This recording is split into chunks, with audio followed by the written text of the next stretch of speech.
of biology. So today in this video we are going to start chapter 4, Animal Kingdom. Okay, so in the previous chapter we have studied about plant kingdom and the different groups of plants like algae and the different groups of algae, bryophytes, their groups, pteridophytes, their groups. Then we have studied not their group in detail, but general characters of pteridophytes we have studied, isn't it? And we have studied about gymnosperms.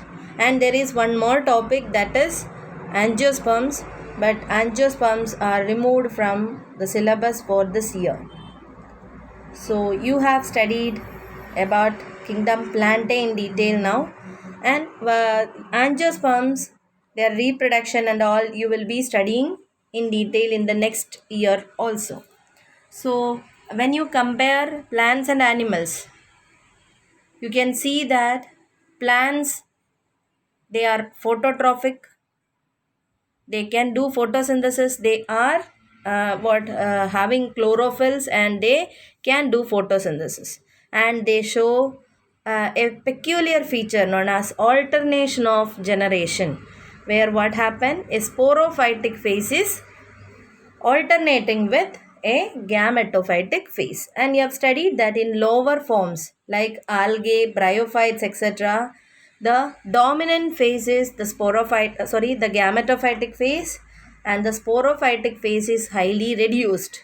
And in certain bryophytes, you can see that sporophytes are completely depend on the gametophytic phase.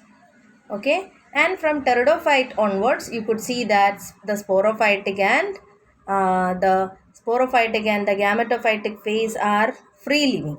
Okay, in pteridophytes you can see the sporophytic and the gametophytic phase where what they are independent, isn't it? They can live independently. And from gymnosperms and angiosperms also, the gametophytic phase is highly reduced and it is fully dependent on the sporophytic phase.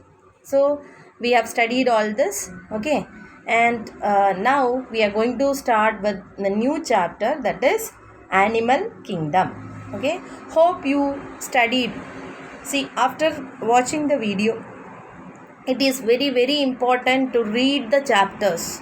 Okay, you read the chapter thoroughly, and you can make what important notes also. Some important points you can write and keep, or you can underline in the textbook, because you have to have the practice of reading the textbook, because in CBSE exams, no direct questions will be asked, or if it is asked also very very less.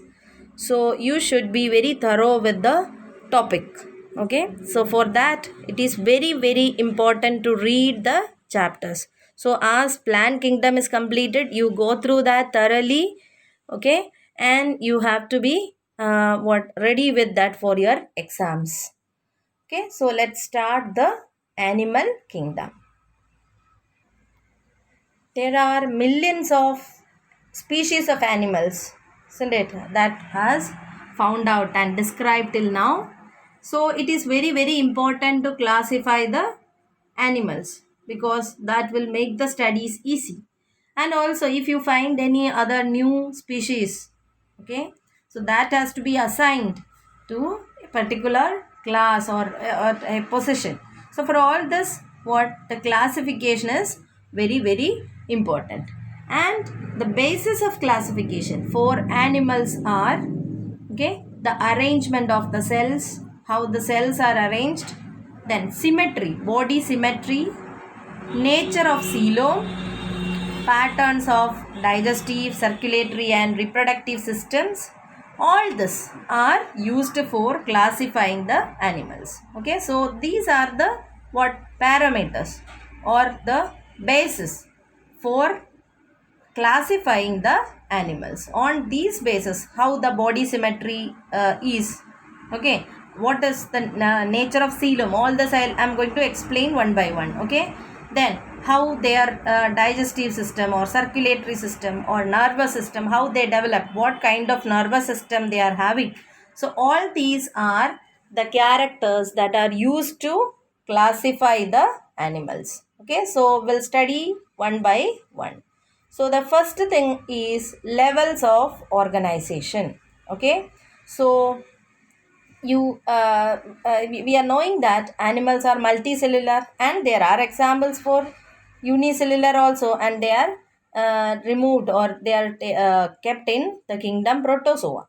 Okay, and their cell organization is different in different organisms. How the cells are arranged are very different. Okay, so for example, sponges.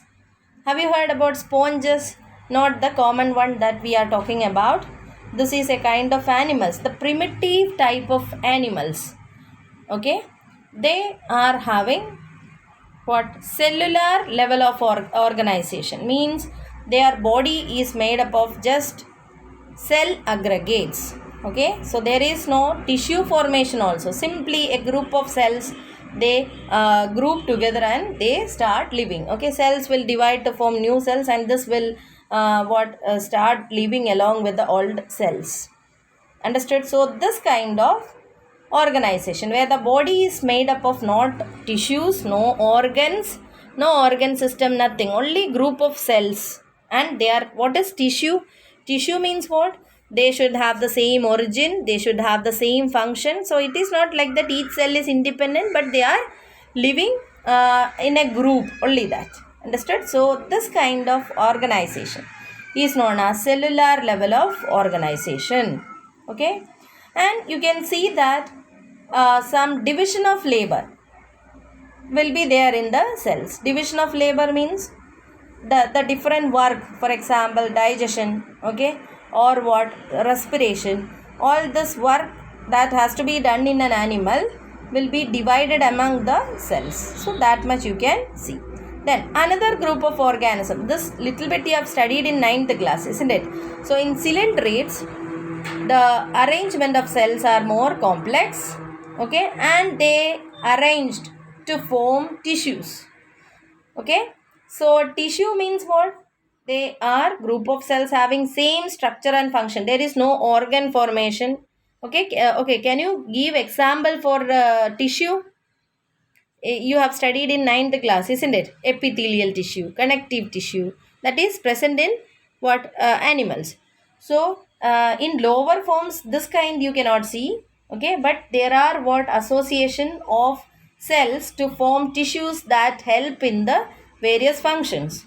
So this kind of organization is known as tissue level of organization. For example, in ciliates, there are tissues which are responsible for respiration. Okay, and there are, I will explain all this, okay, when we study this groups in detail.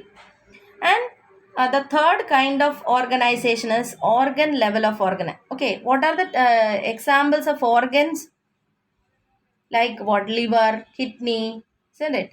All these are what, heart, all these are organs. Heart is made up of a special kind of tissue, isn't it, known as cardiac tissue.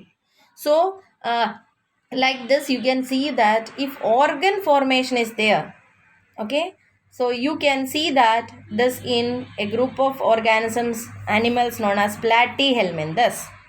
Okay, and in other higher groups.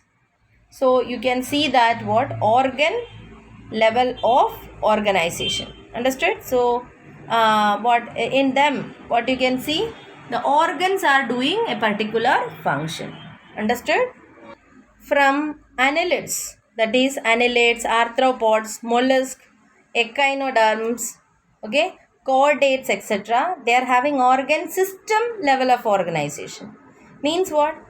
Many organs and the associated the ducts or all that will associate to form a functional system. Understood? So for example, heart is the part of what, circulatory system in our body, isn't it? And stomach is the part of digestive system. So along with mouth, esophagus, then what, stomach, small intestine, large intestine, all this together to form what? An organ system. Heart, then what? Blood vessels, blood, all these components together, they associate to form the circulatory system. Understood? So like this, different organs, okay, they group to form the organ systems level of organization. So you can see basically this different kinds or levels of organization. What are they? Cellular level of organization, tissue level of organization, organ level of organization, and fourth is organ system level of organization. So these are the four different levels of organization. Can be asked in the exam. What are the different levels of organization? Give examples. Okay. Then other features like digestive system can be taken for the purpose of classification, because see, there are two types of digestive system, that is open type and closed type. Okay. Open type means what? If complete digestive system and incomplete, okay. So complete digestive system means if the digestive system is having both mouth and anus. Understood?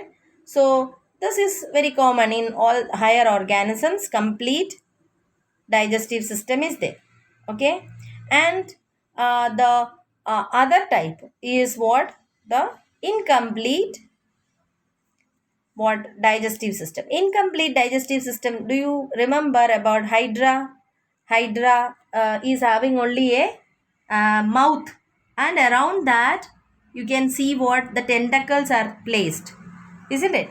So through mouth only the food enters, and after digestion the waste materials are thrown out also through the mouth. Understood? So there is only one opening. That one opening serves as both mouth and anus. That kind of digestive system is known as what? Incomplete digestive system. What is it? Incomplete digestive system. Complete means what? Complete means which is having both mouth and anus. Understood? So digestive system can be used for the purpose of classification. Means those organisms with incomplete digestive system and others with the complete digestive system. Incomplete and complete. Is it clear? Now, next, if you consider the circulatory system, they are of two types. Clear? That is, open type circulatory system is that in which the blood will be pumped out of the heart and the cells and tissues will be present inside the or bath, or it will be present in the blood. Okay. So is it like that in our body? If any cavity is there, or if you cut your fingers, what will happen? Blood comes out. That is by the cutting of the blood vessels, isn't it? Blood vessels are there in our body, and when we cut the blood vessels, blood comes out. Okay. But in open type, how it is? Blood is not flowing through the blood vessels. The blood is present where itself? In a cavity, and in this cavity the organs are placed. Clear? So this kind of circulatory system is known as what? Open type of circulatory system, where the blood is not found in the blood vessels. They are pumped out of the heart and it will be placed in the cavity, and the organs or tissues or cells will be directly bathed in it. Okay. And another type is closed type, that is present in our means in human being. So here what happened? The blood is present always in the blood vessels, and this blood vessels carry blood to different parts of the body. Understood? And from the heart the blood will be pumped to the blood vessels, and blood vessels carry blood to different parts of the body, and the blood vessels can be arteries, veins, or capillaries. Do you remember all this? Arteries take blood away from the heart, veins take blood to the heart, and capillaries connects this. Okay.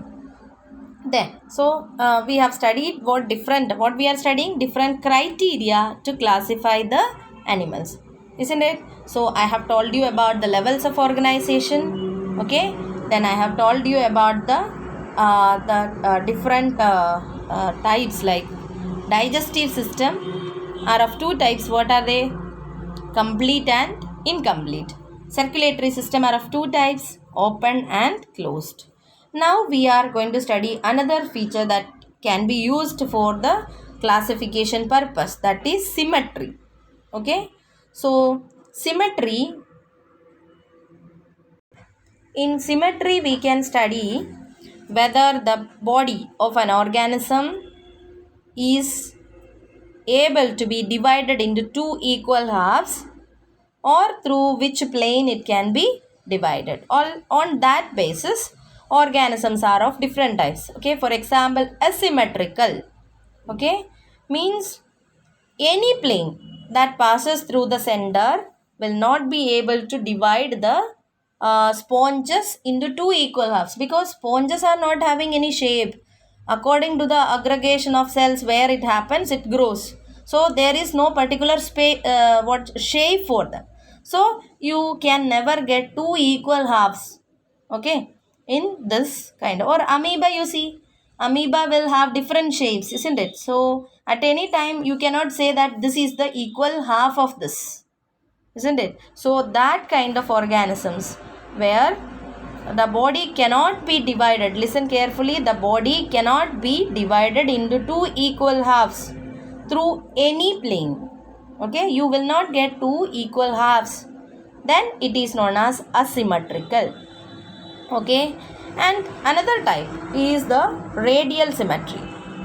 Okay, radial symmetry means, listen here, one diagram is given, that is, if the body can be divided into two equal halves through any plane, listen very carefully, through any plane that is going through the center, that is passing through the central axis, if you get two equal halves, then it is radial symmetry. See, you can cut the hydra like this, you will get two equal halves here and here, or if you cut like this, you will get two equal halves here, like this, through any plane. But one condition is there. What is that? The line should go through the central axis. Okay, so central axis, if you cut the organism into two equal halves through any plane, if you get two equal halves, then it is known as radial symmetry. Is it clear? Now next is what? Bilateral symmetry. Okay, you see here, bilateral symmetry. So in human being, what kind of symmetry will be there? Okay, listen, that is, if the body can be divided into two equal halves through only one plane. Radial symmetry, how it was? Through any plane. Any plane if you cut, if you were getting two equal halves, then it was radial symmetry. And now here what it is? If you cut the body into, if you cut the body through a single plane, you will get two equal halves. See, if you cut like this, you will get 1, 2, 3 like this here, and you will get here also. Understood? And if you are cutting through this plane, if you cut like this, will you get two equal halves? No. Some part is having this, okay, some part will have this, and some part will have this. So you will not get any two equal halves if the plane is like this. Okay, so you will get a two equal halves only if you cut through one plane. That kind of symmetry is known as bilateral symmetry. Now you say, what will be the symmetry in human being? If we are cut into two equal halves through only one plane, you will get two equal halves. Otherwise, what? If horizontally we are cut, one part will have head and the other part will have the legs and all, isn't it? So you will not get two equal halves if you cut through any plane. Understood? A starfish, if you cut through any plane, you will get what? Equal halves. So what kind of symmetry starfish is having? Radial symmetry. Is it clear? Okay. the next criteria to classify the organisms is diploblastic and triploblastic. Okay, so this you have to understand the embryonic stage. Actually, zygote will be formed after what? The fusion of male and female gametes. Zygote will divide one cell. Zygote is a single cell that will divide to form two. Then two cells will get divided into 4, 4 to 8, 8 to 16. Like this, cleavage takes place. Okay, so as the zygote develops into the embryo, okay, in the animals there are various stages like morula. This you will study in the next year. Okay, next year you will have to study in human reproduction chapter. And listen, in all animals you can see that zygote will develop into the embryo by different stages. Okay, morula, blastula, like gastrula, likewise different stages are there. So in gastrula stage, the zygote, okay, it started its growth from a single cell. Zygote is a single cell. That cell will get multiplied many times, they get divided many times, okay, and form what? A group of cells, a ball of cells, and later on they will get arranged in three layers of cells. Clear? That is, zygote is a single cell that divides to form what? A number of cells. Okay, and in one stage, the cells, all the cells present in the embryo will get arranged in three layers. That is ectoderm, endoderm, and mesoderm. Understood? So this, if all the three layers are there, that is ectoderm, mesoderm, and endoderm, that kind of animals are known as what? Triploblastic. Okay, so triploblastic is what very means these kind of organisms are higher, they are showing higher type of, okay, means these organisms with triploblastic layers or all these layers are considered as higher, they belongs to the higher group of organisms. Okay, for example, platyhelminthes to chordates, they all will have what? The three layers in their embryonic stage.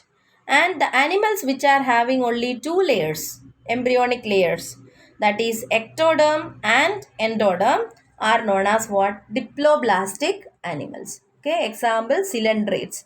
Okay, and in between the ectoderm and endoderm, we can see another layer of undifferentiated layer, okay, cells known as mesoglia. Okay, so if diploblastic means what? Diploblastic is, you can see that an ectoderm will be there. Okay, diploblastic means ectoderm will be there and then endoderm, and in between that there is undifferentiated cells called what? Layer called mesoglia. Okay, and in triploblastic you can see that three layers, that is ectoderm, okay, then you can see the endoderm, and you can see a well differentiated mesoderm. So what are this the functions of these layers? These layers only will form the different organs in a or means in an animal. Okay, so all these layers are having different functions. Okay, like all the organs, heart or muscles or nervous system, all this will be formed from this different layers. So in the early embryonic stage, as the embryo develops, if the tissues, sorry, if the cells will get arranged in the form of three layers with ectoderm, endoderm, and mesoderm, that kind of organisms are known as triploblastic. And the organisms where only two layers are formed, they are known as diploblastic organism. Okay, so this much is clear to everyone. So what we have learned today is the criteria. We were discussing about various criteria for classification. Okay, so organ system, when you take, that is the advanced character when compared to tissue level, isn't it, or organ level, or cellular level of organization, isn't it? Open type and then complete and incomplete digestive system if you take, you can see that complete digestive system is the characteristic of advanced organisms. Okay, open type and closed type if you take, closed type is advanced. Symmetry if you take, asymmetry is very primitive, radial symmetry is little more advanced than this, and bilateral symmetry is the advanced type of character. Okay, diploblastic and triploblastic, if you take that criteria, triploblastic organisms are more advanced than the diploblastic organisms. Okay, so what all are this? These are the criterias used for classifying the animal kingdom. Okay, we'll continue with this with next class. We'll continue with this. Okay, thank you.